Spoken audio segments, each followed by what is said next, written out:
as a unit. You're like a school of fish that have to move exactly the same. All right? That's what we aim for anyway. Okay? Let's try that.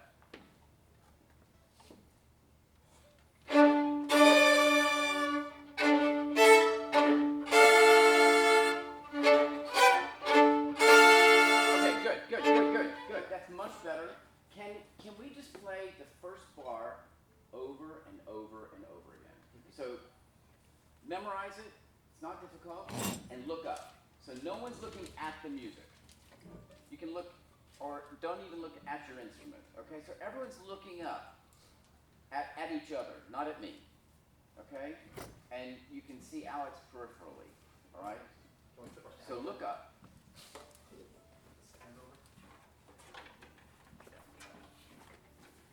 That's guaranteeing it. Ready? No. That's not together. Okay? That's exactly where I be together. Listen, and be ready. And the bow has to be on the string. Hand is relaxed, bow is on the string.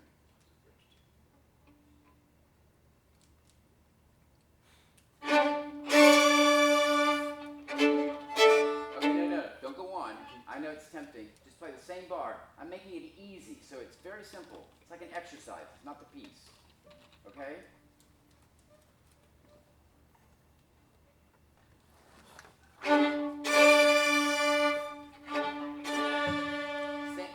Just repeat the same bar.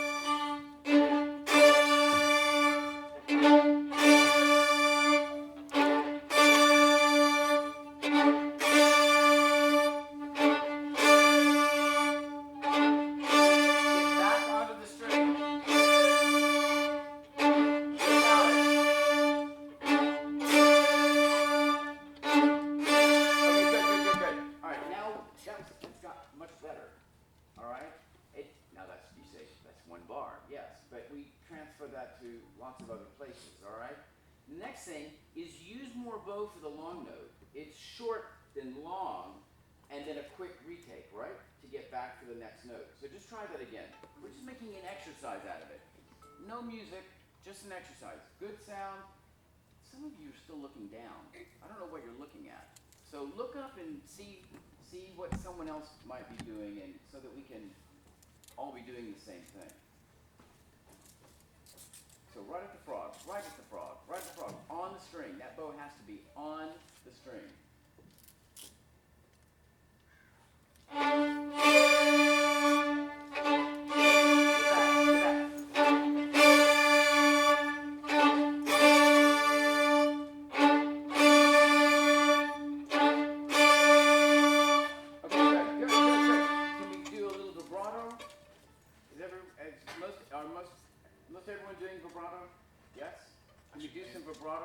That helps. Always aim for the intonation, listen to the intonation so it's in tune, especially when you're doing something like that over and over again. Use that as an opportunity to really clean up it's lots of octaves, yes? So, and I guess you're probably not dividing that. You're playing all the notes, right? Yeah, good. Okay, the next thing, I hear this. Not from everyone, but I hear dom, dom, dom, dom. Can you dom, D, and sustain that. Okay? Try that.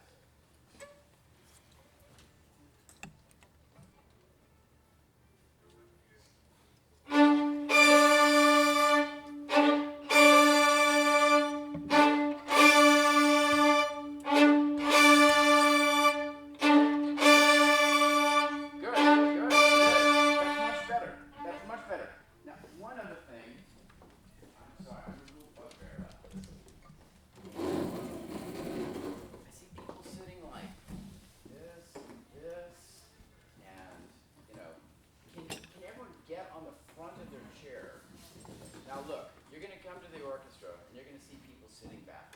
People, they have back problems, they're trained differently, what have you. A lot of really good musicians sit back.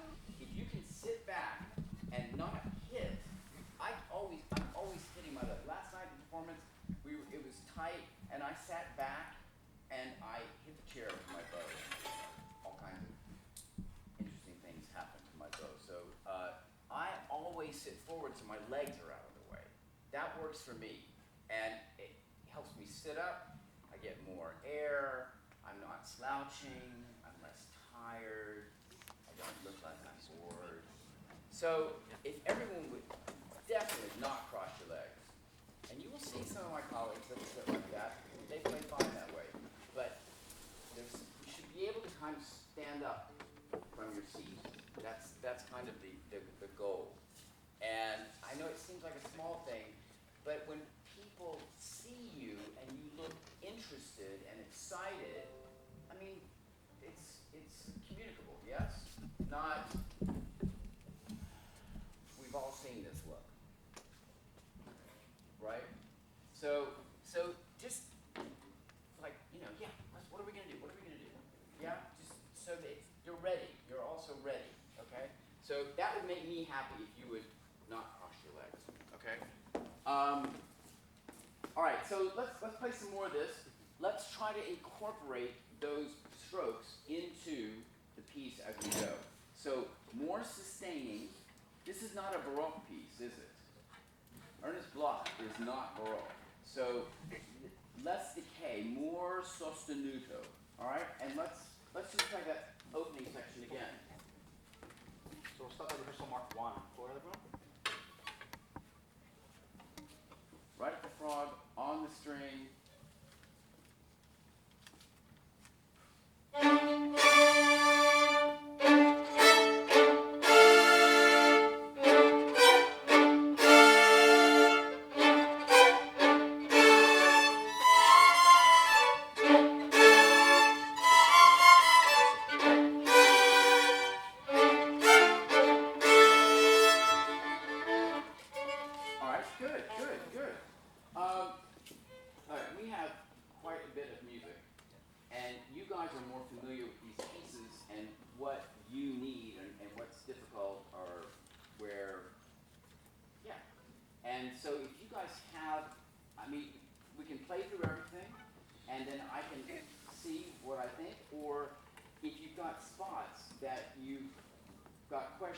Or people are finding difficult and you're looking for an outside opinion, then we could do that. So I just want to use the time best for you guys. So any idea, thoughts? Anybody have a trouble spot? Fingering or awkward. Yeah, feel free to ask questions, like look through the music and whatever you have questions with. But I just feel like, and we could play, we're going to waste time, I think, just playing through. Whereas if you've got certain places, whether it's in this or one of the other pieces. Joanne, any questions? Sebastian? Or a part you just want to play.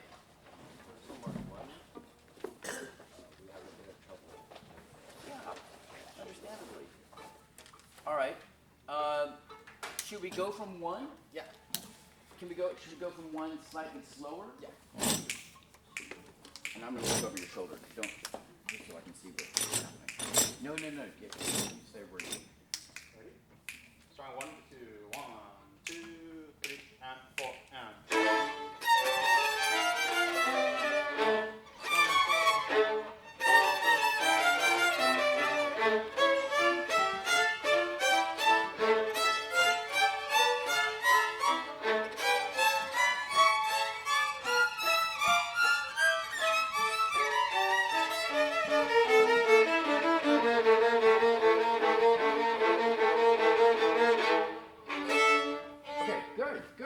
Not bad at all. I think, of course, we're doing it slowly. Be careful that we don't go yada-dee-da, yada-dee-da, da-da-dee. Why do we do that? There's a good reason we do that. Why do we do that? Pardon me?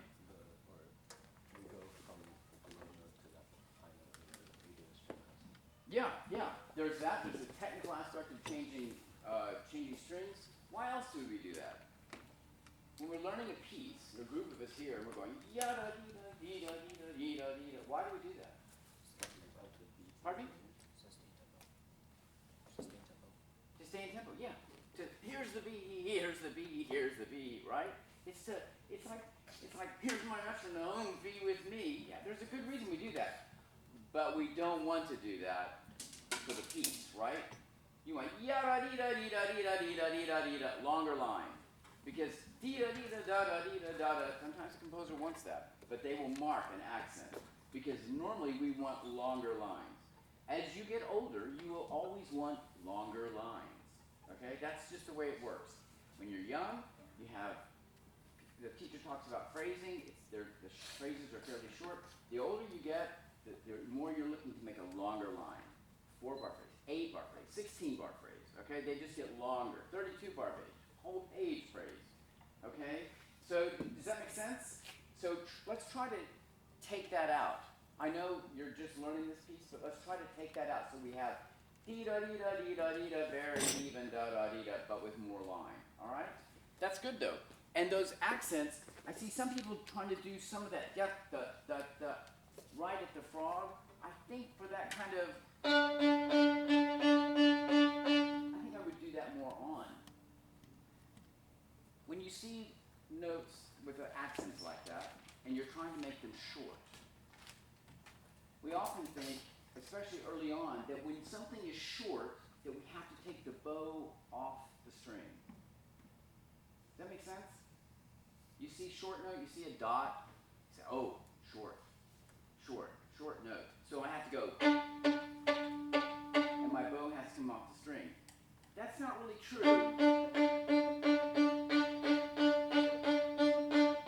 That's an unfair advantage. I'm letting my D string ring with that. But that's short, and my bow is not coming off the string. You see the difference? Can we try that? Just everyone try that. Put the bow right in the middle. Do not take it off, but start it and stop it with your index finger. Yes? Yes? Right? So right in the middle. Here we go. We're going to go da da da da da da. Ready? Play. Okay, first of all, that's not bad. But some of you, I'd like to introduce you to the middle of your bow. All right? Where's the middle? In the middle. Yeah. Okay, so get it, eyeball it, figure out where that is. Interestingly, it's kind of where this becomes almost a square. Does that make sense? It's not a triangle. It's not this triangle. It forms a square. So it should be, in a sense, kind of the most comfortable place to be in this very unnatural instrument that we play. Okay? So on the string, lots of weight, but you're kind of you're using this to start and stop it. All right? Ready? 1, 2, ready, play.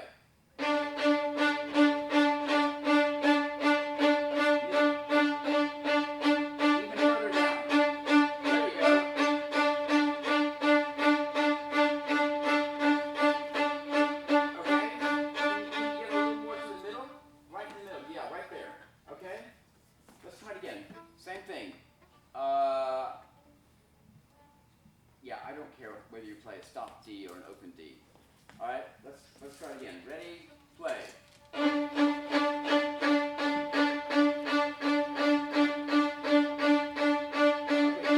Okay, good. That's a good sound. Does everyone have, after 1, 4 after 1, does everyone have those eighth notes? Yeah. Yeah, can we start there, 4 after 1, and do that same kind of stroke, very relaxed, not. Yeah? So right in the middle. 1 and 2, ready, and.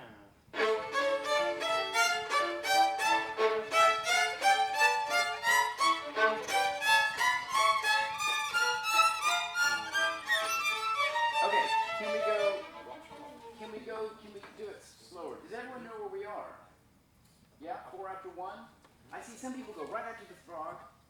I see some people using almost no bow. It's forte for everyone, I think. I assume. Yeah?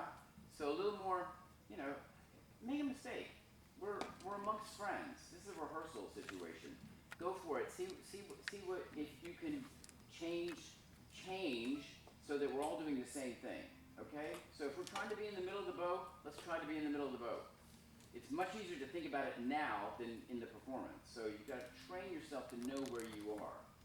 That's something that I remember when I was your age, which is hard to believe that I can remember back that far, but I can.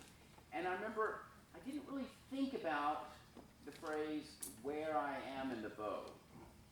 And that is something that, as a professional player, we're obsessed with. Now, you'll come watch us play, and usually we're all in the same part of the bow.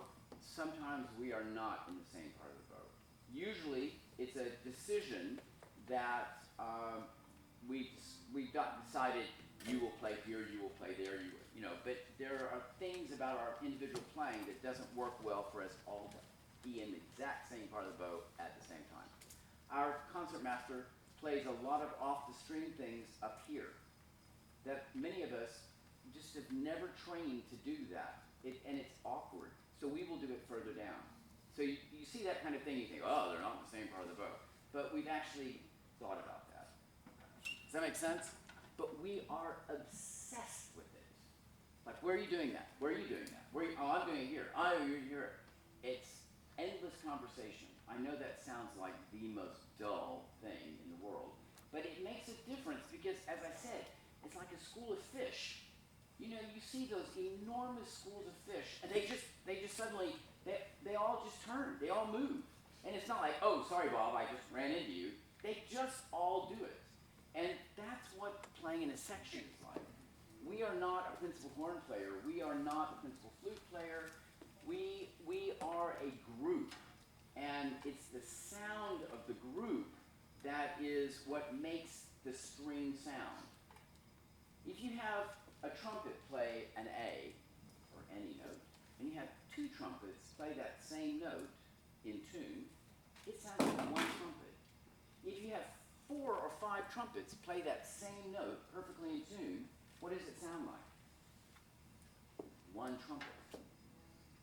If you have 5 violins or 5 violas play the same note, it does not sound like a solo violin anymore. It's a different sound.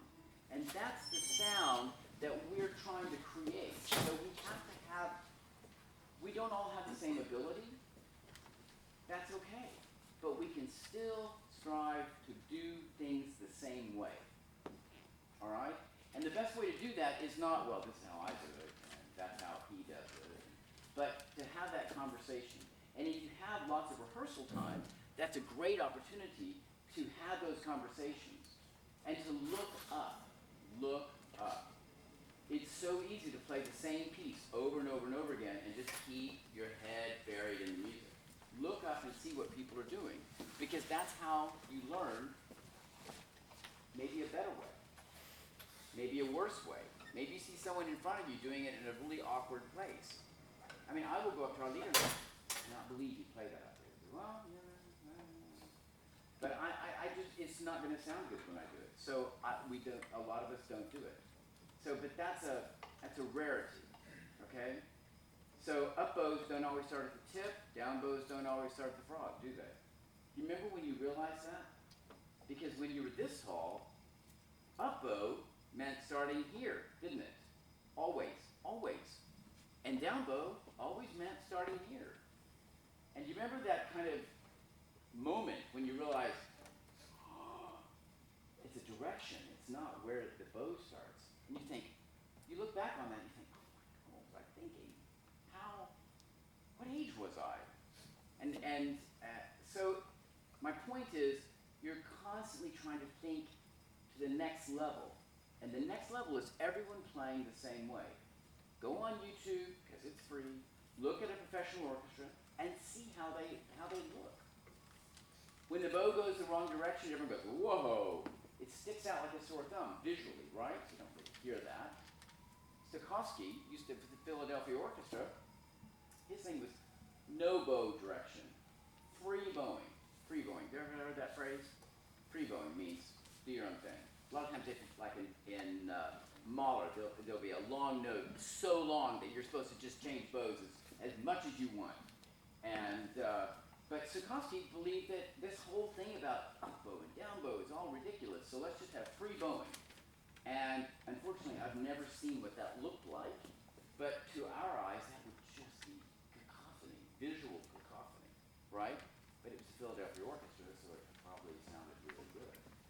but we're aiming. My point is, I want to make this point so strong because when I leave, the best thing that would happen is that you guys become more aware of each other and what you're aiming for, and that you're constantly pushing your technique to get there, because that's what it is. That's what we do. We want to play better so that we can sound better and make this music sound better. Yes? And the way to do that is to constantly be pushing your technique to attain that. I'm doing that at my age. Any professional instrumentalist is still doing that. It's not like, oh, well, I've reached my point and now I'm good enough and I don't have to mess with it anymore. Obsessed with intonation all the time.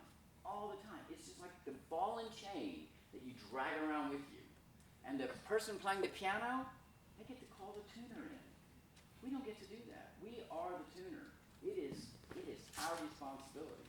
So it's as I said, it's kind of a ball and chain that we just drag around because that's what our lot in life is. Now, many of you, it won't be your lot in life because you may not play the instrument for your whole life. Or you may not play it professionally.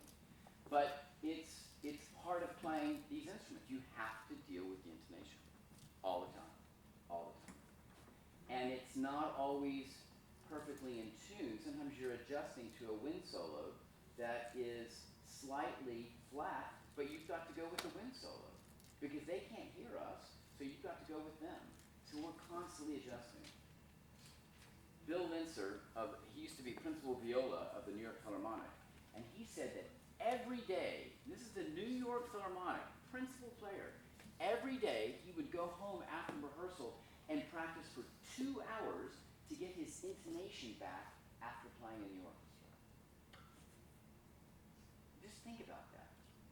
To get the sound, the intonation back the way he knew it should be after playing in the orchestra where he's constantly adjusting. Does that make sense? So, I say ball and chain like it's a bad thing. The flip side is that we get to play in we get to bend the pitch. Piano can't do that. They get to do all kinds of stuff, but they can't bend the pitch. And we can mess around with the pitch, high leading tones, high thirds. You guys ever talk about things like that? Yeah? Okay. Well, you will. But my point is, the more aware you are and the less you look at the music and you're kind of looking at each other, the fresher things will get, and you'll start to play more like a section. And that's what the aim is, not a bunch of individuals. Yes? Does that make sense? You've all got your solo pieces. I understand that. That's a different thing. That's different. But here, we need to, and that's why I wanted everyone to sit this way. I know it's disruptive. You're not used to sitting this way. It's awkward. It's weird. But it makes it so much easier to see. The front desk players don't get to see what's going on behind. They have no idea. And it's hard for us to see each other also. So that's why I suggested sitting this way. And a circle is almost better. But there are quite a few of you, which is good. All right, let's try, can we try that same part at 1? And I just want that same sound. I want that, I feel like there's a lot of sound coming from over here and not enough coming from this side. And I need everyone to dig into those notes a little bit. So starting right at 1. Right at 1? 1, 2, 3, and 4.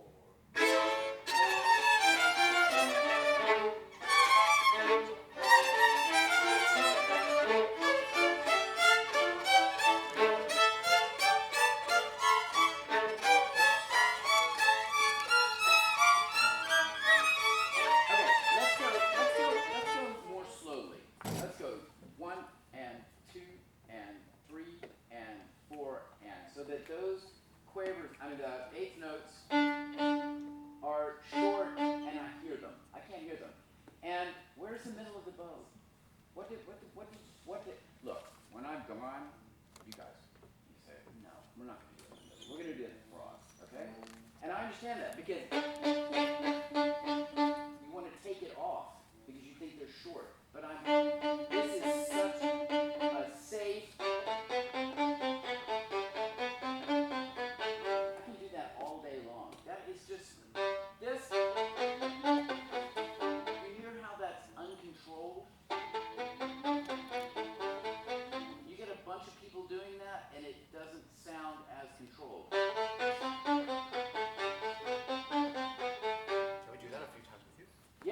yeah. Let's just try that on a scale. That's another thing to do, is just get away from music. Stop using the music. Make an exercise out of the thing. So we're going to start on a G. So just going, just that, okay? On the string, where in the bow? Where in the bow? Doesn't mean where. And then right in the middle, right in the middle. Please don't cross your legs. Thank you very much. All right, here we go, here we go.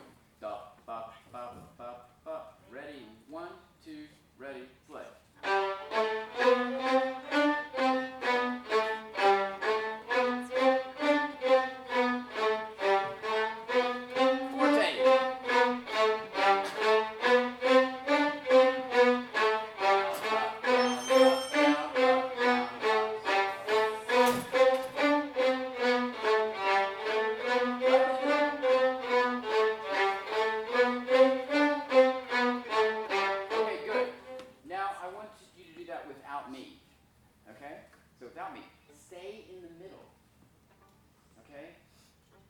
I've seen groups that have a hard time at the tip and at the frog, but some of you are really not familiar with the middle of the bow. Does everyone own their instrument? Okay. You own your bow? Or are you renting just part of it? I mean, use the, we're not using the whole thing right now, but use that part right in the middle, right in the middle. Remember when you were younger and you had a marker there? It's not a bad thing to think about sometimes. Not actually putting something there, but to know where that is, okay? Know where you are in the bow. Okay, try that.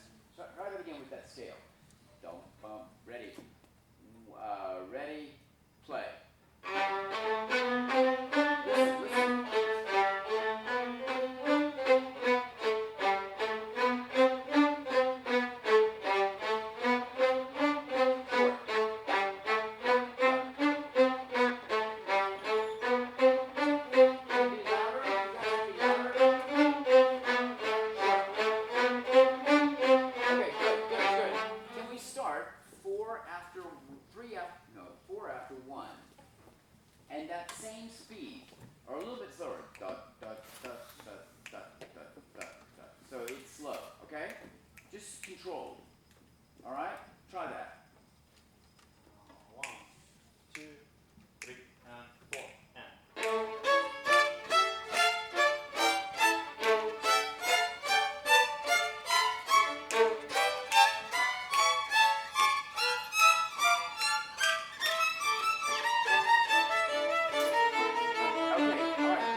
What's nice about that is I'm not worried at all about any rushing or anything. It's very rhythmic. It is very rhythmic. You guys have a good sense of pulse. It's not falling apart and sections running off from each other. That's really good.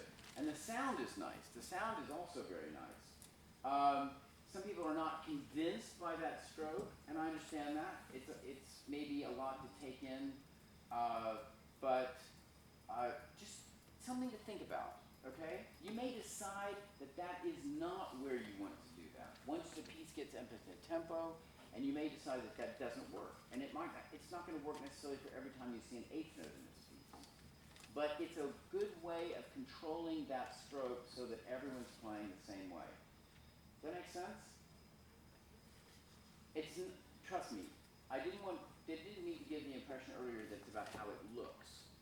But the fact is, when everyone's doing the same thing, how would it not sound better? Okay? If everyone's approaching the string the same way, approaching the phrasing the same way, it's just going to make it sound more homogeneous. Okay? That make sense? So we use those different kinds of things. And then, of course, eventually, but sooner rather than later, we take those accents, dee-da-dee-da-da-da-dee-da-dee-da-da. We're trying to, I realize, try to punch out that rhythm. But let's get rid of those. So it's dee-da-dee-da-dee-da-dee-da-dee-da-dee-da-dee-da. And then there's the question that when the line descends like that, does the dynamic descend? Or do you counter that by dee-da-dee-da-dee-da-dee-da-dee-da-dee-da-dee-da? All right? What usually happens when the pitch goes down, phrasing-wise? What usually happens? What should happen, usually? Any idea?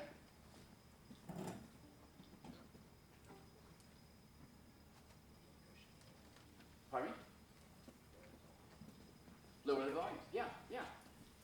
If you're playing Bach, you can almost, I'm oversimplifying, but you can almost ride the wave.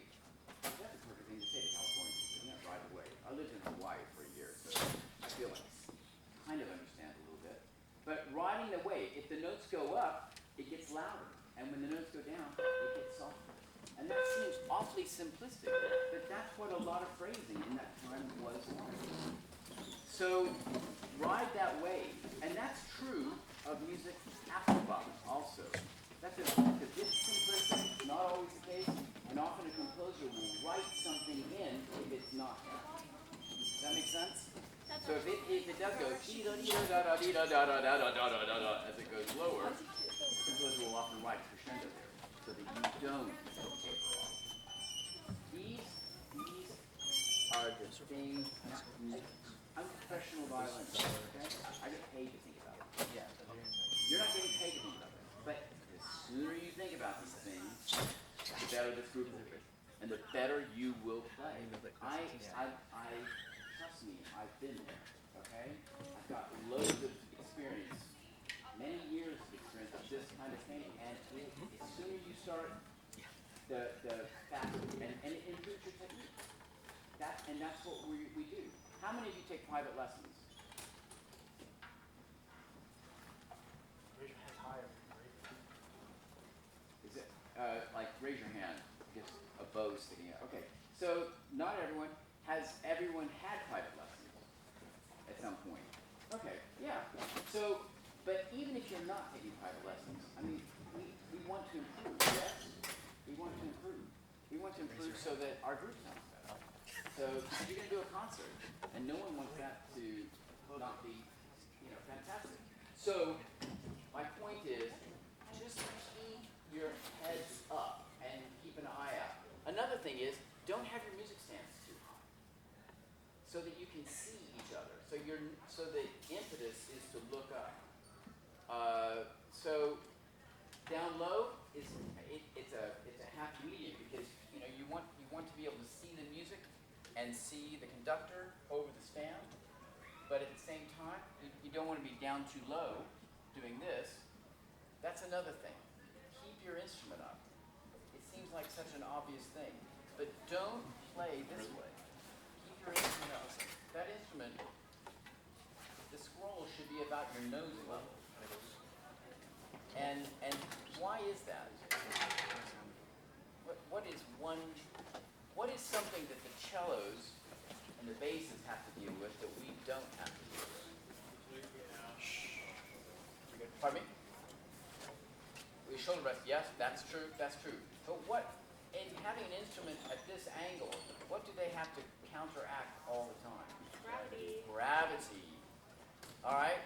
For us, gravity is our friend because it just keeps our bow right there on the string until we do this. And suddenly you're playing an upside down cello. Okay? You understand what I mean? Does that make sense? It seems so obvious.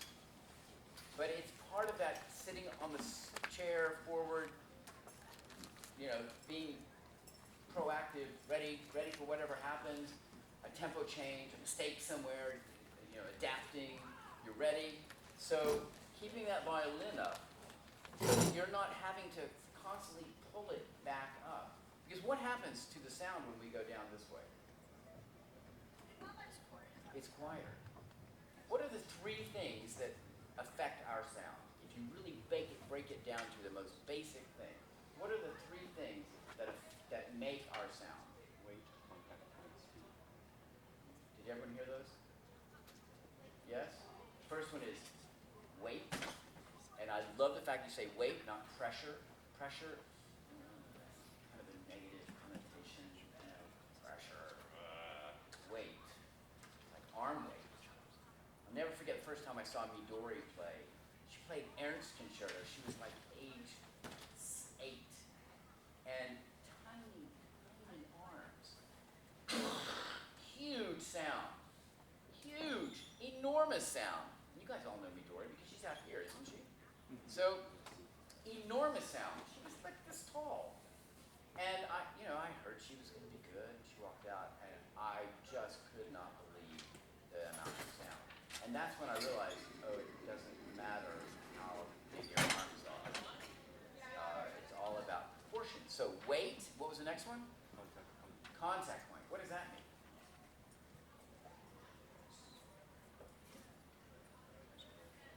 Yeah, where you place the bow, where? In relationship to the bridge and the fingerboard, right? So you get, and then the last one? Speed of the bow. And when you're doing any of those, it affects the other one. Okay, so if you do heavy speed, what do I have to do? Can I do a really fast bow? It's not sound good. I have to slow the bow down. Yes? So I can't just use any combination of those. I have to use certain combinations.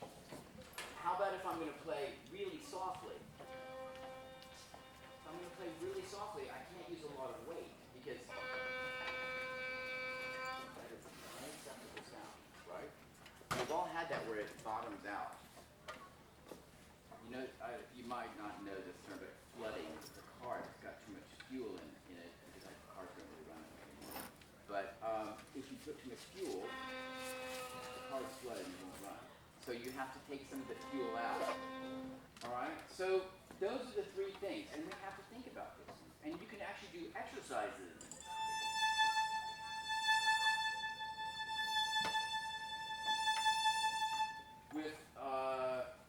With the bow speed and the bow weight. And those things really help you learn how to control your instrument.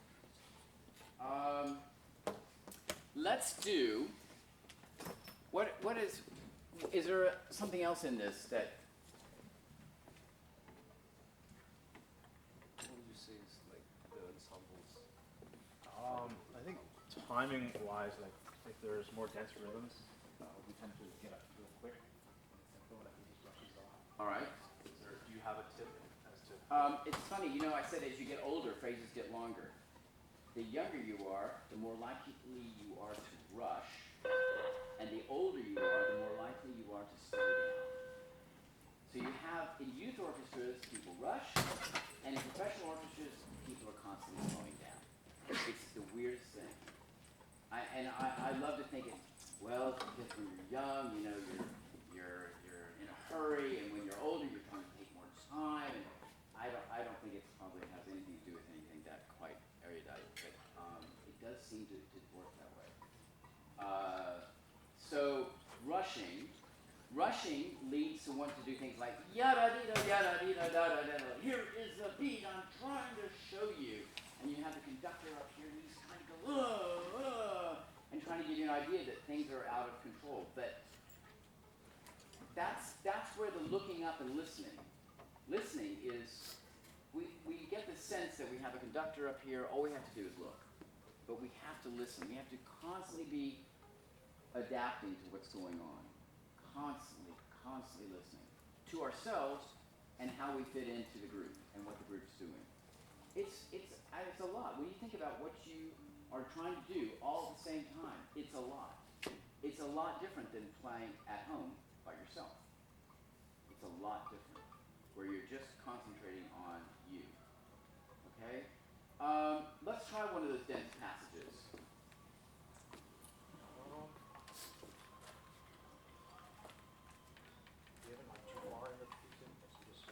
Well, and it may be better to do something like that elsewhere. Do we want to try Emerald Falcon? So we have a third, something more, a little more. Okay.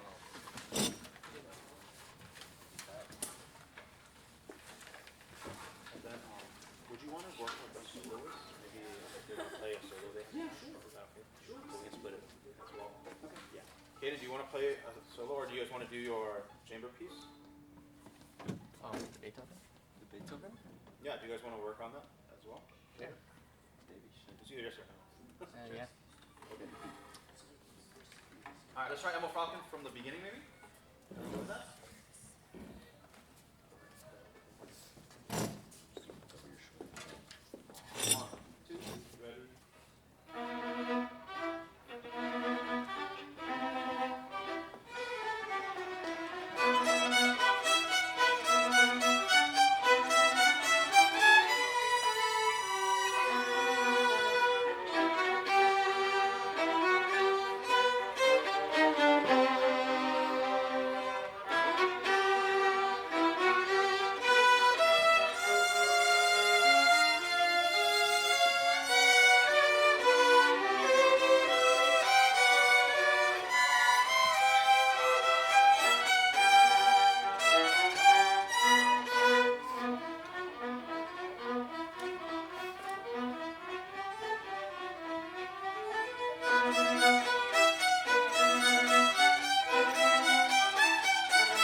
It almost sounds, and I don't know this piece, embarrassingly, but it also, to me, sounds a little bit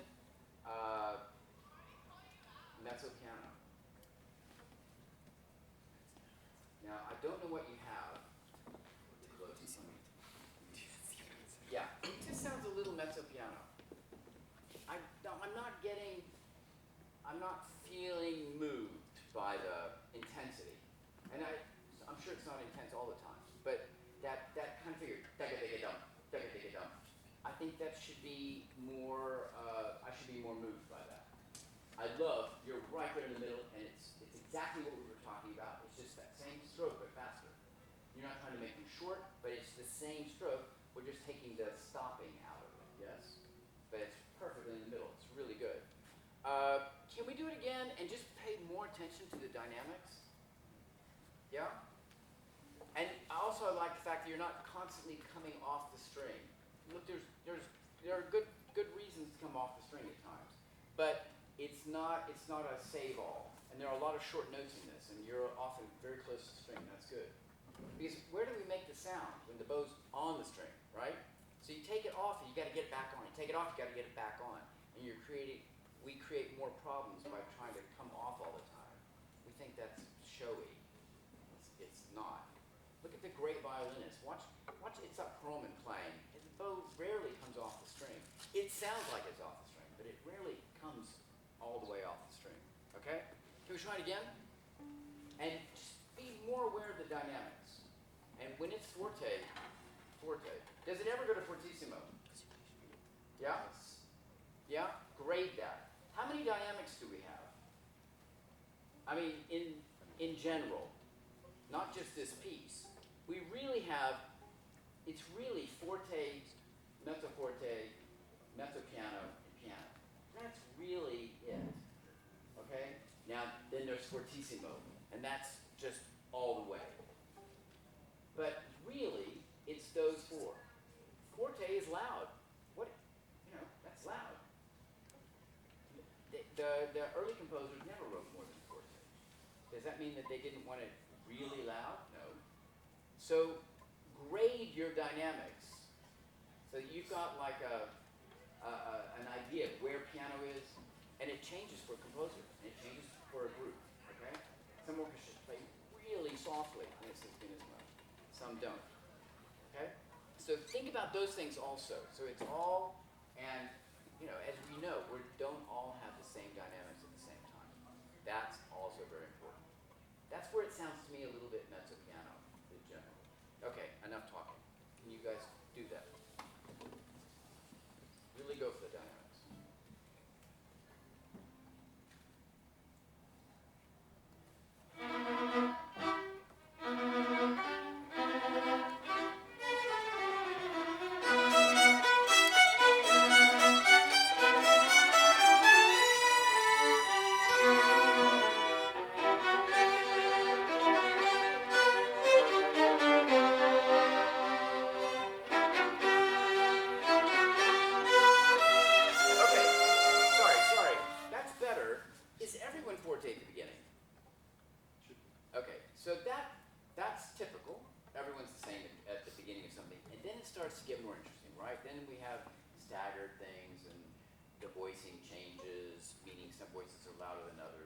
But that beginning, it's not forte.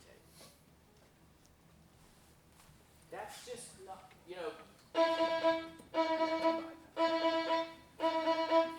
Can we start that? Just start that. 1, 2, 3, right at the beginning. 1, 2, 3, 4.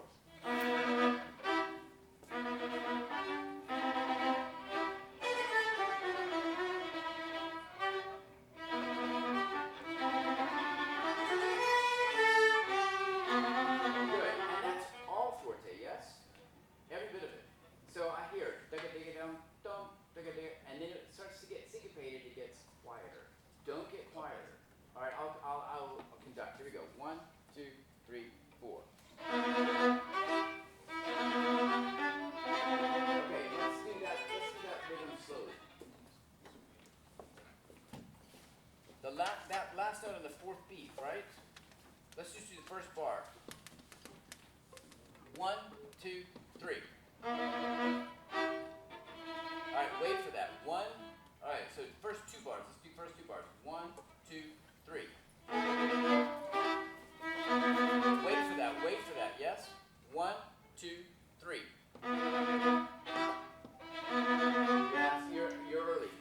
Dum, dugga dugga dum, bum, dugga da, dugga da. Right? Can we just do the second bar? 1, 2, 3. 1. Second bar. Second bar. 1, 2, 3. Yeah, better, better. Can we play it forte? 1, 2, 3, 1. That's late. Don't be late. 1, 2, 3, 1. Okay. Can we all? Sorry. What is your name? Calista. Can we listen to Calista? Because she is nailing that offbeat. Okay. Not listen to her play by herself. Sorry. Listen and be aware while we're playing. Okay. 1, 1, 2, 3, 1. Good. Good. That was better. Do it again. 1, 2, 3, 1. Yeah. Okay. That's better. Now let's do the first 2 bars. 1, 2, 3. 1, 2, 3. Don't be early. Don't be early. Dugga dugga dum bum. Dugga dugga dum bum. Dugga dugga dum bum. 1, 2, 3. Yes? Okay, good. And at least everyone is on the string. Your bow is on the string, so that's good. It just needs to be dugga dugga dum bum. Dugga dugga da. Just feel that. Dugga dugga da. Yeah? If you can't always feel it here, you gotta sometimes feel it here, that pulse. Alright? Let's try that again with a proper conductor.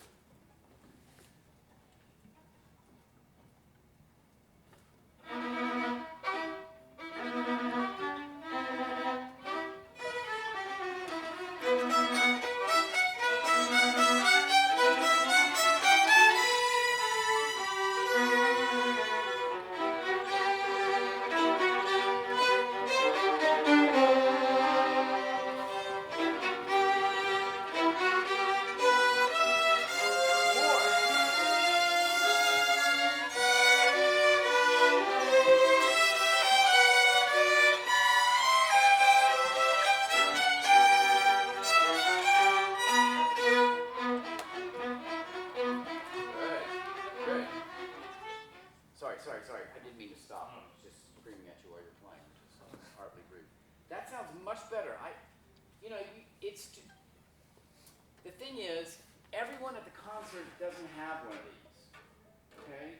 So and this is true for every concert, we don't know what you're supposed to be doing. You have to do it, and so we can hear it. Does that make sense? If I had a score, then I would know, oh yeah, okay, so they're actually supposed to be forte, or they're piano, or, oh, that's how that was supposed to work. I have to hear that as an audience member. And right now we have some audience members back here, but I'm the audience member up here who's listening to talking, okay? So when your friends and family come to the concert for this, they have to know what is in this from how you play it. You have to convince us what is on the page and how you brought it to life. Because conversely, this doesn't sound like much by itself, okay? Obviously. Without us, this doesn't make a peep, right? So we have to be the ones that bring it to life and present this piece, no matter how great or how crappy a piece is, we have to convince the audience that it's the most important thing that we're doing right now, and it's valid, and we want you to know what it sounds like. So we have to play that way. If it's piano and dark and quiet, we have to inhabit that. I don't believe that we all need the same image necessarily, and we have to write it in. Dark, brooding, dark forest on a dark night. No, we know what those sounds are. This is not, is this opening, is this trepidation? No, this is kind of excited exuberance to me. Do I need everyone to write that in? No, but it's forte. It's big in the beginning. I'm sure later it changes, but right now it's like it should be almost like trumpets. Daga daga dum bum, daga daga. But you have to feel this daga daga dum bum is very simple rhythm. Yes. Where does it get interesting? Very soon after that. Immediately after the first beat of the second bar. Dugga dugga dum bum. Not terribly interesting. Dugga dugga dum bum. Dugga dugga dug. That's interesting. That hooks the listener. Okay? You have to look at these pieces as if you're hearing them for the first time. You can't play Beethoven 5 like you played it 500 times. Alright? Because we played it 500 times. These pieces were never meant to be played 500 times. Perlman talks about, he says, Beethoven never dreamt that he said, I would have played these Beethoven sonatas so many times. It would never happen. It just was inconceivable. And that you would record them, of course, that was out of the question. But, so you have to bring that to the audience. Or not bring it, push it to the audience. Okay? And that's what we have to do on a nightly basis. It's shocking, but we often do concerts on one rehearsal. 1 3-hour rehearsal. On the day of the concert. That's ludicrous. And I'm the first one to admit that. But my point is, everyone has to immediately come together and figure out how it's going to work for that audience who has paid £200 a ticket to hear the concert. We can't say, well, sorry, we only have a 3-hour rehearsal.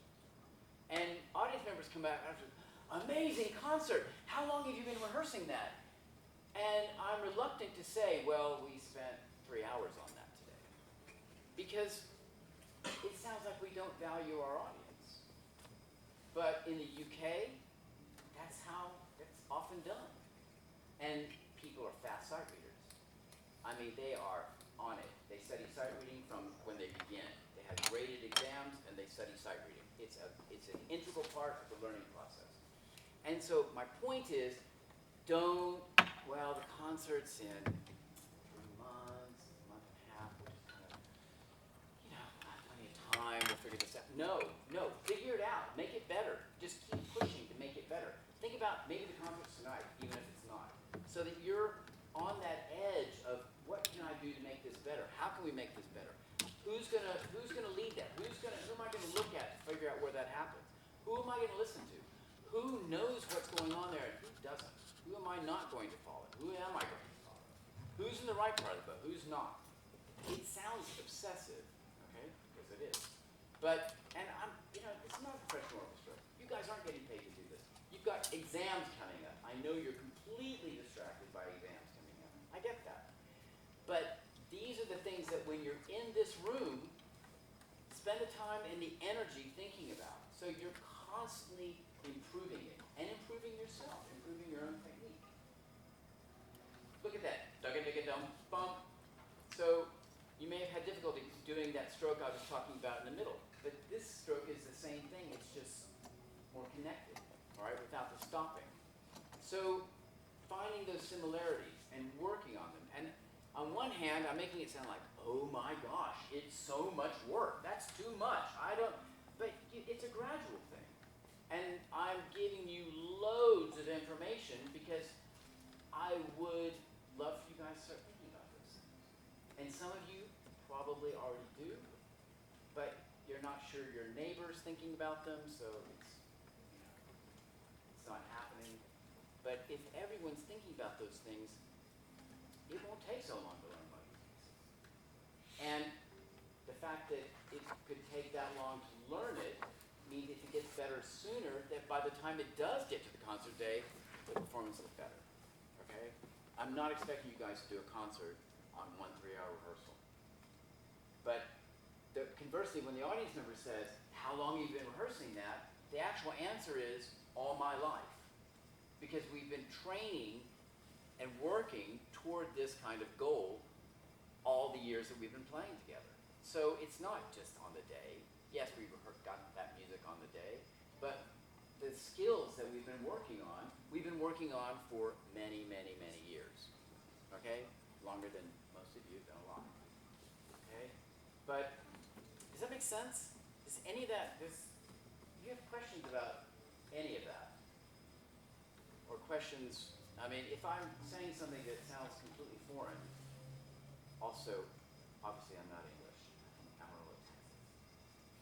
So, you didn't get a Brit today. But I've been over there for 22 years, playing with the orchestra. And I went over too late to bother changing my accent. But I do say button and two. But I don't have an English accent. But I guess my main thing is that we have to know exactly what's happening on this page. We have to know every dynamic, not memorize.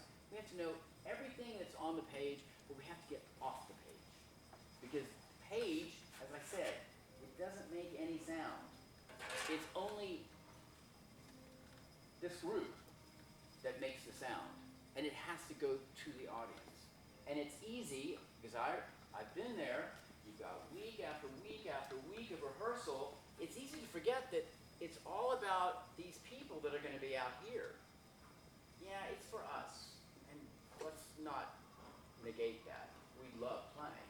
We really enjoy it. And we get something from it. But the end product is these people out here hearing the concert. Yes? That is part of the goal. And you've got to present this piece as if it's the most important piece in the world. And then when you turn the page, you go to the next piece, you present that like it's the most important piece in the world. Because your job is not to say, nah, I don't like this piece. I'm going to take my foot off the pedal. No, no, no. Don't let your colleagues down. Someone else probably loves it. And there's no accounting for taste. So just give it your all. So with that enormous lecture, can we start this again? And just go for it. Go for it. I don't care if you make a mistake. This is not the performance. But I want to feel that sizzle of forte and a group with a common goal. Okay? Not just playing in a string orchestra. All right? Does that make sense? Yes? That was called a pep talk. All right? All right. Let's try it again. By the way, 200 pounds is $250.95.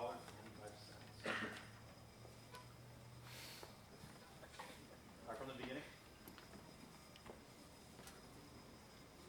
On the string. On the string to start.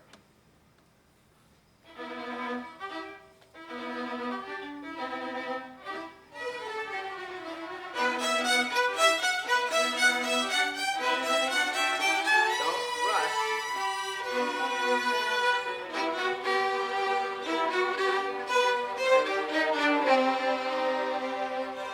Listen to them.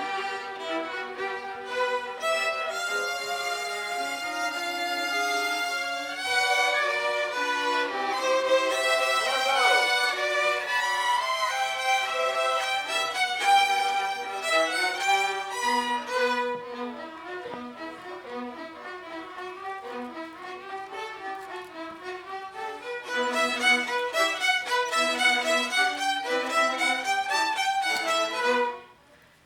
Okay, good. All right, that's good.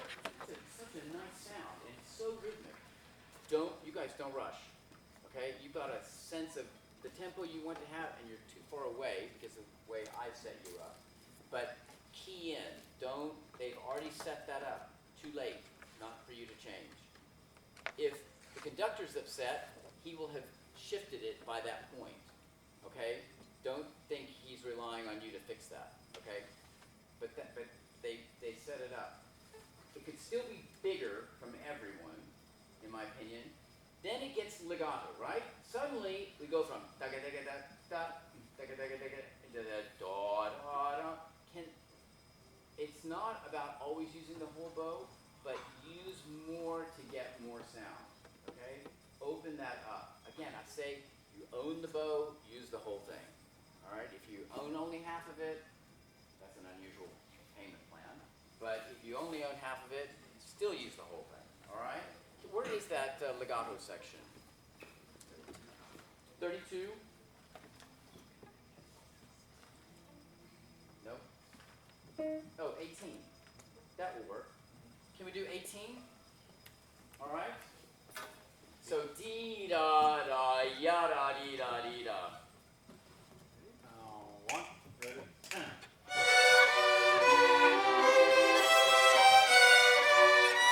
Okay, all right. How much bow? Let me ask you this.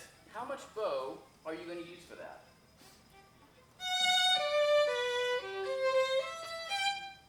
That's a perfect example of the line going dee da da ya da da da da dee ya da dee. I would follow that line to some extent. Okay? Does that make sense? Try to follow that line a little bit, phrasing wise. Don't come away too much when you go down, but then go back up. One, ready.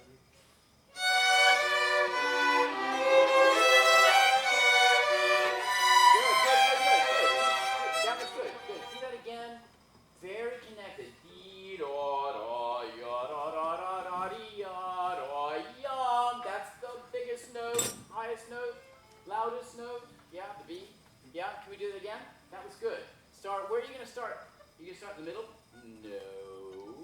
Ideally, you're going to be someplace near the frog, right? So you can use more bow. Frog. Where's the frog? Frog. Frog. Are we calling it something else? Has it changed? Frog? So, frog to me is here. Now, are you necessarily going to be that far? You may not use the whole bow for this, but you could. Try using the whole bow for this. Okay? Just try it. Try it. Try it. Everyone use the whole bow from the frog. First of all, it's nice to see everyone's bow up so high. I don't think I've seen everyone's bow at the same time at the frog since I got here. So that's good. All right, let's try that. One, ready.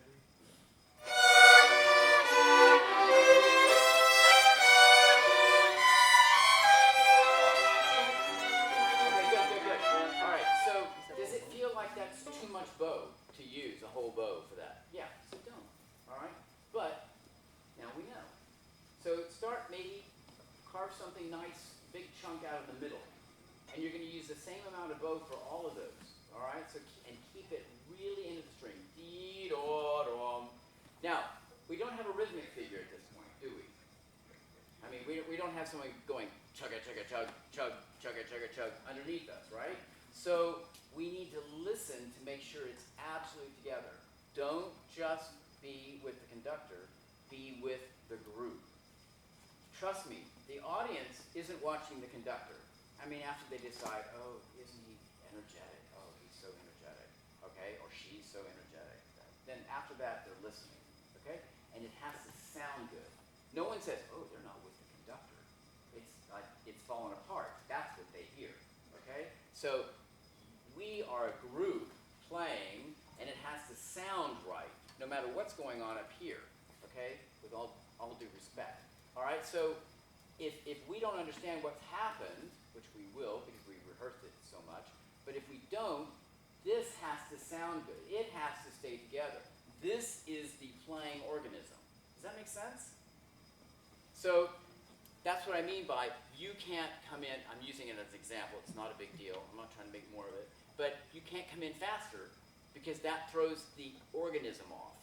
You may have been with him, you may have thought you were right, but that's not what's been set up. So you have to come in with what the organism's doing. Does that make sense? Okay? And that should feel kind of empowering because this is what people came to hear. They didn't. Does that make sense? They're coming to hear the music, and you guys are creating the music. All right, let's try that again. So more bow and listen, listen, listen. Can you memorize those first two bars? Dee, da, da. Can you memorize those two bars? And repeat them over and over again? Maybe look down at them once while you're playing and then look up. I don't care if you miss notes. I'm looking for it to be really together. Okay? And listen to the sound. Listen to the sound. That thick, thick, thick string sound. That's what attracted me to playing the violin in the first place. It wasn't the solo violin sound. It was this sound. That's what that kind of silkiness. That's just the most amazing sound of a group of string players. So relish that. dee da da, ya da da da dee da yee da. Just play those two bars over and over again and listen, look up.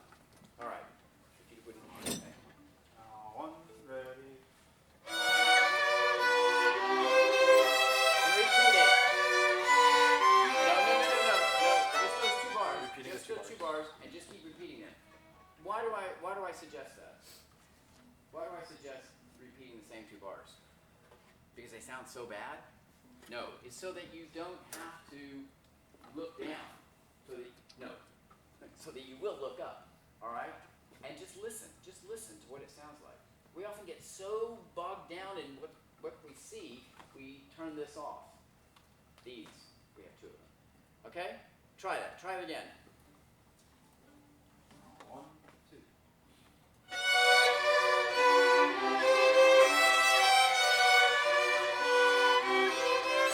More bow. More sound. Forte. More. More bow. More.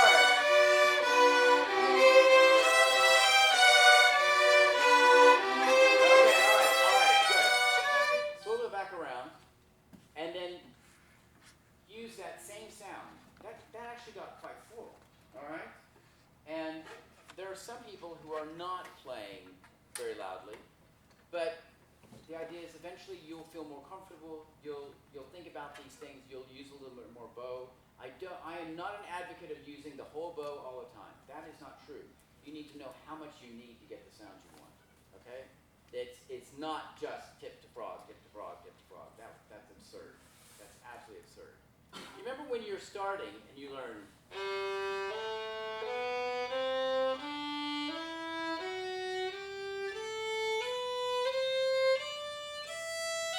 You remember that bowing? The whole bow, and then half bow, then the whole bow, and the half bow. No? Does anyone remember that? I tried to play that like a beginner so that it would sound like that. Does anyone remember that? The idea that you've got, so you have this bowing, you know this bowing. Right? Two slurred, two separate, two slurred, two separate, two slurred, two separate. If I use the whole bow,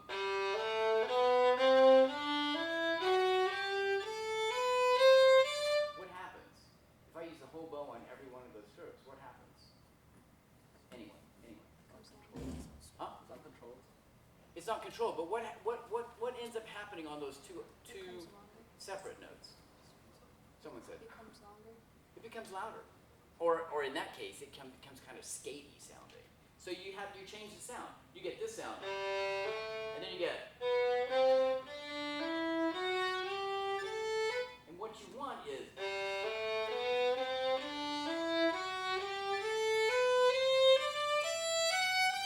You understand? So what I've got then is I've got the same bow speed for all of the notes. Because I'm doing two notes on the whole bow, which is one note per half bow, yes? And then one note per half bow, and one note per half bow, and then two notes per whole bow, yes? Does that make sense? Yeah, physics majors? Yeah? No? Yeah? Does that make sense? So that nothing sticks out, so it's even. And even if I make that smaller, it's the same thing. It's just because it's faster. I can't go right. That's again back to our bow speed, weight, and pressure. Contact. Yeah. Does that make sense? So when you have these kinds of things, figure out how much bow you're going to use. And some instruments require more bow. If you play on a Strad, you need to use a lot of bow. Because the way they work, you need to pull more sound out that way. They need a lot of bow speed. Some violins don't need so much speed. This violin doesn't need so much speed. It works better if I put more weight into it. Okay, so can we try that melody again? And I want the biggest, richest, fullest, most chocolatey sound. See, that's something we can all agree on. So let's go for that sound. All right, dee da da da da da da, and go on. So we use that sound afterwards also, even if we haven't practiced it that way. So that's, what is that, 32? Yeah. So starting 18, stopping around 32. 1, 2.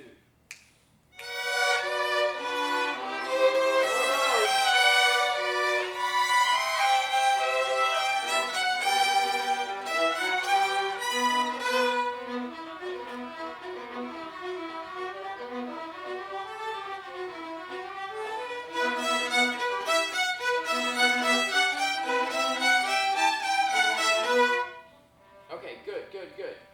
When we get back to that rhythmic figure over here, make sure that we're together. It's not about who's right.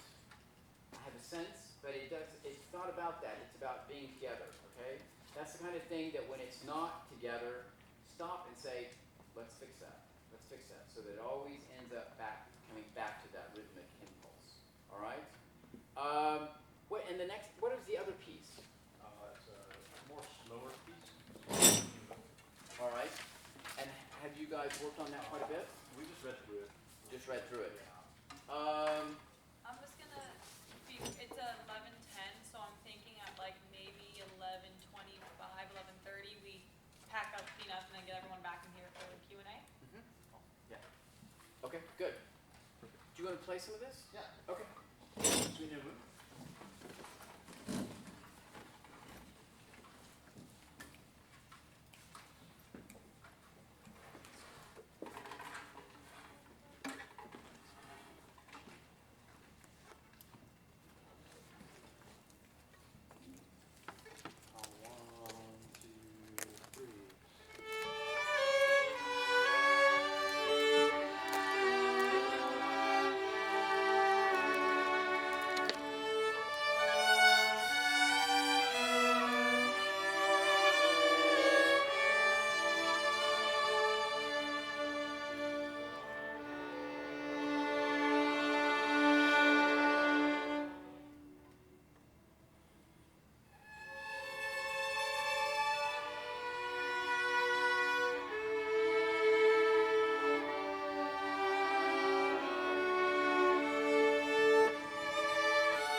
Okay, good, good, good, good. That's beautiful, beautiful piece. Really nice. I didn't look at the beginning, and I thought the beginning was pianissimo. That's what it sounded like to me. It sounded like a really controlled pianissimo, like everyone knew what they were doing, and it was pianissimo. Which, when I then looked, I realized that you are not convincing me of the right things. Okay, I'm going to put it on you. All right. So what is it? You don't know this, but everyone is metaphors. Okay. So what are we going to do about that? Now I know you're not totally familiar with it. You're playing for me. Who is this guy? You know. You're not sure of yourself necessarily, but let's go for what it says, okay? Not that mezzo forte is like a decibel level, but it's less than loud, and it's not soft. And that was, to me, that was a beautiful, very sensitive pianissimo. It was a beautiful sound, and I was thrilled until I looked, which is unfair because it's a nice sound. But if I didn't know the score, If I were the composer and I showed up, sometimes they show up and they go, oh, actually that's better that way. Okay, but not always. Usually it's like, why don't you do what I write? So can we try that again and do what it says? I don't care if you're uncomfortable or if you're unsure, just try to do what it says, okay? Make that same beautiful sound, but more into the string. Yeah, phrase into the string. That's kind of a weight situation, yeah? Into the string, the weight of your arm. Okay? Let's try that.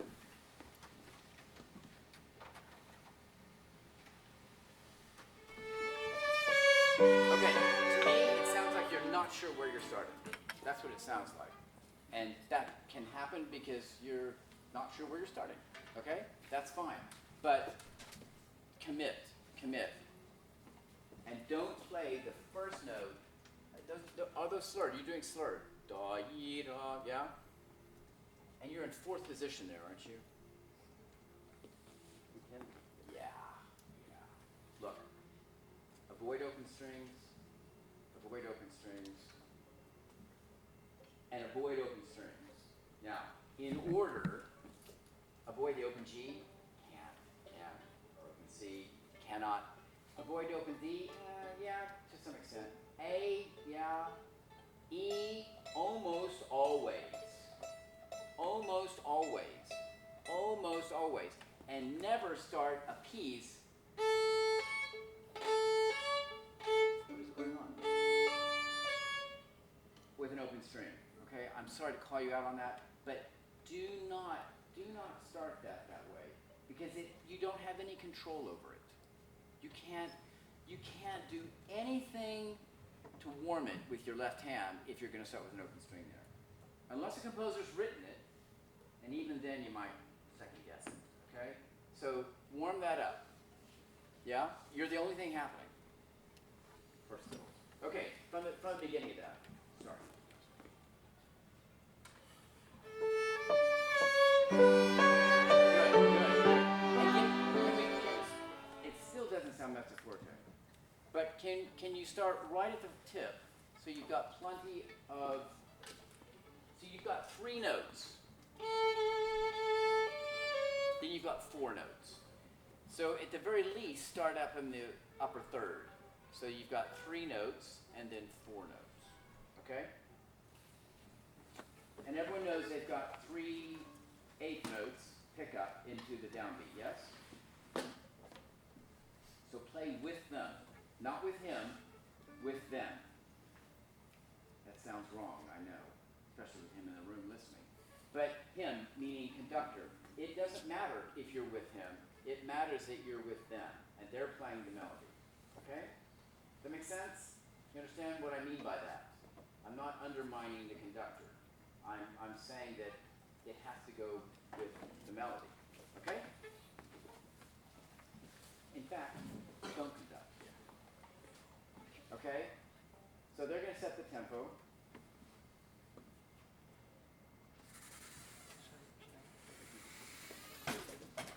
And everyone's going to be like here, lower middle.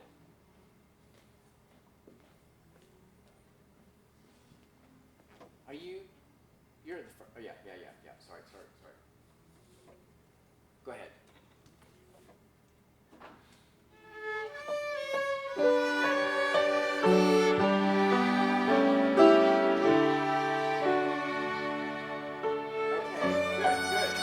Okay, good.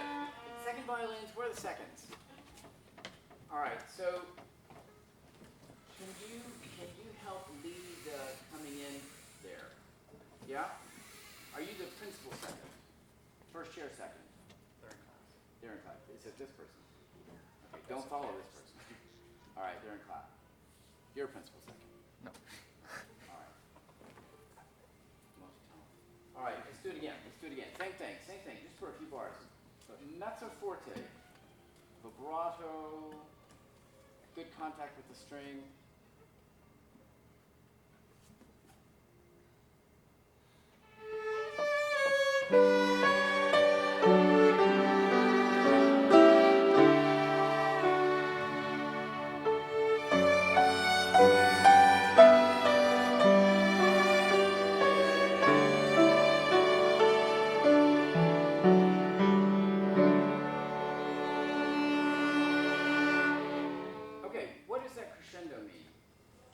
are you gonna go? How loud are you gonna go? What does a marking like that generally mean? To go up how far? Anyone have any idea? Is it just as far as you want? Okay, obviously it's not that, right? What does it generally mean? It usually means up to the next dynamic. So what are you there? You're mezzo forte. It still sounds piano to me. It still sounds intimate, kind of furry sound. You know that kind of furry, almost slatando. For me,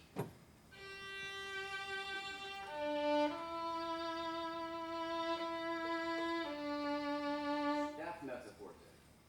Okay? No push, but a nice healthy sound.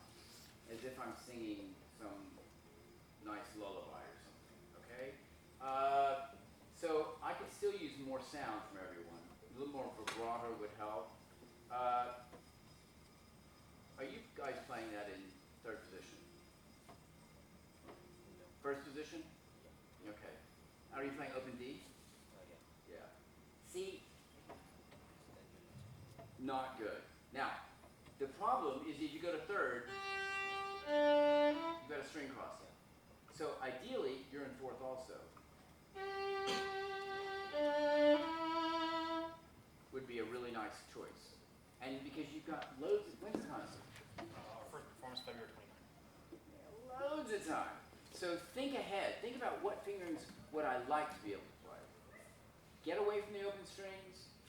In string playing, we like to avoid string crossings in orchestra playing. So we like to play things on one string. So there's a lot of shifting up and down, especially in the first violins, right? You're not trying to cross all the time. These are just like basic things. It's, again, you don't know that yet. I'm trying to impart things that I know that you'll need to know. And that the sooner you start thinking about them, the better off the whole ensemble will be. Okay? These are the things that professional musicians think about. What's the color? What is color? Is it, do we want to start, for instance, even those open strings? So let me ask you this. In the third bar, the second full bar, where are you playing that D? Open D. Okay. The idea of sitting, now I'm telling you from my standpoint, now I'm not trying to criticize you, but I'm using this as an example. You are not the only person to do this, and I'm sure we're all guilty. And I know at your age, I was even more guilty, I'm sure. So do not take offense. But the idea of, I have no control over that note, because I can't control the pitch. So if the pitch has gone down, I can't control it.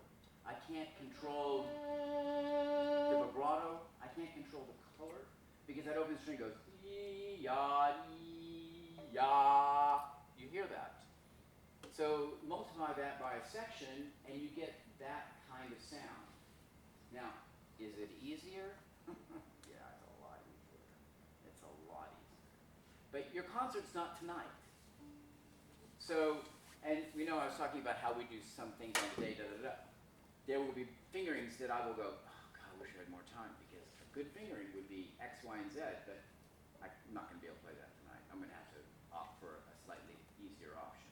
So I understand that. You make a compromise. But if you know the concert's not till 1, you think, I don't really use fourth position enough. Work on fourth position with something this slow and luscious, okay? Even if you're not vibrating, for the color. It's about colors, which is an odd thing to say, because what we do is aural, right? But it's about aural colors. You know, it makes a huge difference. If I talk like this, or if I talk like this, there's a different color to my voice.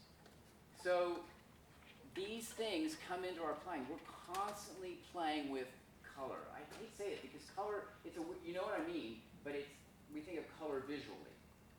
But we know that when you hear a singer, an instrumentalist play with the right color, it makes you listen. It brings you in. And in a place like this, I liked your sound. It was not what the composer wanted. okay? You're wrong. I'm sorry, it's a subjective thing, but you're wrong. But it was nice. So you have that color. And I imagine, not knowing this piece, at some point in this piece, that would be so useful. But can we try something different at the beginning? So let's try it again. Try fourth position. Fail. Who cares? Who cares? All right? Fourth position is tricky. But if you don't start using it, you know, it'll always be tricky. And I feel like some people are starting too high in the bow to have any room for a mezzo forte. I can't go, I'm out. Boy, I have not warmed up today. So, can we try that? Let's try. 5 minutes, thank you very much. Thank you. So, let's go, mezzo forte. Warm, just think warm. More bow, a little more bow, and warmth. And let's do, invite you back in, sorry. But still play with their downbeat, okay? I'm so sorry. Can you guys start there in the bow? You start in the right place, but you only go to where it's comfortable. Can you go to the frog and use the rest of your bow so that you've got all that bow for the next 4 notes? Okay, thank you. Give them a reason to come in. Does that make sense? Da-dee-da, we want to join you, as opposed to da-dee-da, I'm not really sure what they're doing. Okay? Show the movement toward that downbeat.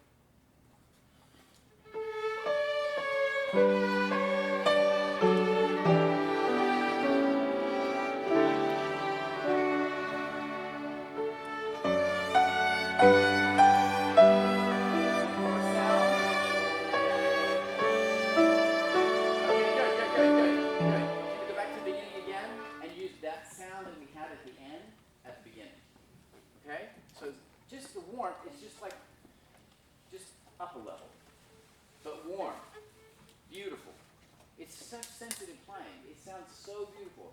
I'm just worried if the composer shows up. Frog.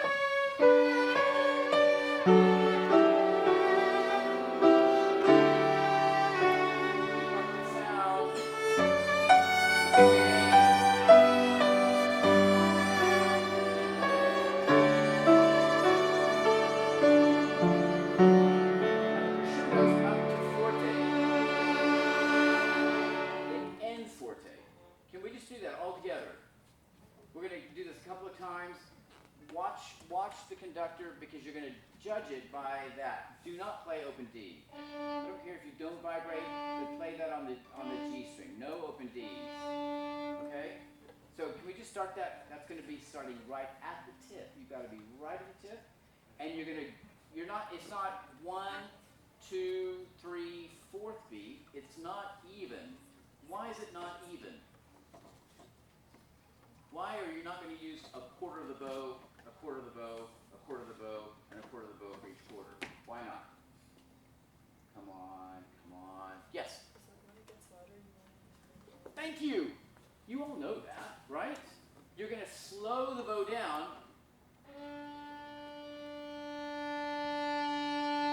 Yes? Up to your forte. And you're going to stop the note at the same time. And you're not going to look at the part because it's just one note. So look up and let's play that. So you're going from mezzo forte, I went from lower than that, but you're going to go from mezzo forte just to forte. It's not a huge change, but it has to be graduated. Yes? Yes? Okay, try that. So just that note, start at the tip, I mean tip, tip, tip, tip, tip. Give yourself, if you were a singer, would you go, and then start to sing? No. Get some breath, have some bow. Yeah. I'd like to introduce some of you to the tip. Good. All right? Mezzo forte, not pianissimo. 1. All right, good. Now, how long is the note? How many? 3.5, right? So where does it cut off? Does it cut off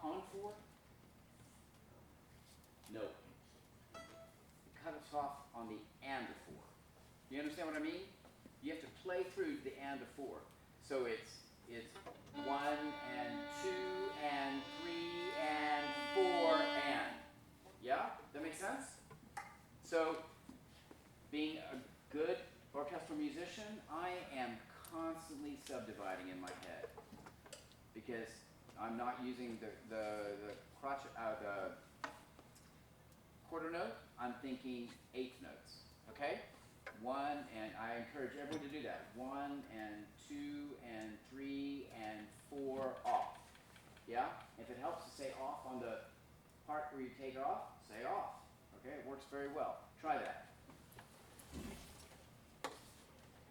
Mezzo forte. 2. No. That's not mezzo forte. That's pianissimo. So get some sound. Ready? 1 and 2 and 3 and 4 off. Not too long. Do it again. 1 and 2 and 3 and 4 off. Yeah, you're not sure. Some of you are not sure. That is much better. It's getting better. Don't get me wrong. But I'm going to do it. Let's do it one more time. 1. Ready? 1 and 2 and 3 and 4 off. Okay, good. Don't kick at the end. Just come off. All right? Now, I'm not going to count out loud. You're going to count in your head. Say 1 and 2, and it's just such a great skill to have. Be able to count in your head. Okay? Go ahead. No, please do it one more time, and I'm not going to count out loud. You're going to count in your head.